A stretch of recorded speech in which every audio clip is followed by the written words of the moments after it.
بسم اللہ الرحمن الرحیم۔ جس کا اخلاق اچھا ہے وہ اپنا کام خوش اسلوبی اور آسانی سے کر سکتا ہے اور دوسروں سے کروا سکتا ہے۔ الفاظ ہی سب کچھ ہوتے ہیں، دل جیت بھی لیتے ہیں اور دل چیر بھی دیتے ہیں۔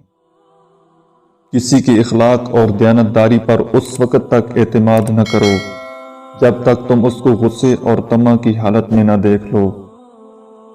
ڈگری تو محض تعلیمی اخراجات کی رسید ہوتی ہے، علم تو انسان کی گفتگو اور عمل سے ظاہر ہوتا ہے۔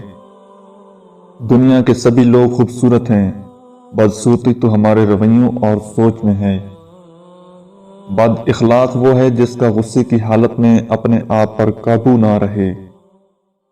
جو عبادت اخلاق اور کردار پر اثر انداز نہ ہو سکے، اس عبادت سے سوائے مشقت کے کچھ حاصل نہیں ہوتا۔ میں جیسے جیسے لوگوں سے ملتا گیا، میرا ایمان بھی مضبوط ہوتا گیا۔ اخلاق بھی رزق ہے جو قسمت والوں کو ہی ملتا ہے۔ اخلاق ایک دکان ہے اور زبان اس کا تالا ہے۔ تالا کھلتا ہے تو معلوم ہوتا ہے کہ دکان سونے کی ہے یا کوئلے کی۔ خوبصورتی کی کمی کو اخلاق سے پورا کیا جا سکتا ہے، مگر اخلاق کی کمی کو خوبصورتی پورا نہیں کر سکتی۔ خوبصورت چہرہ بھی بوڑھا ہو جاتا ہے اور ایک دن پرکشش جسم بھی ڈل جاتا ہے، لیکن ایک اچھا انسان ہمیشہ انسان ہی رہتا ہے۔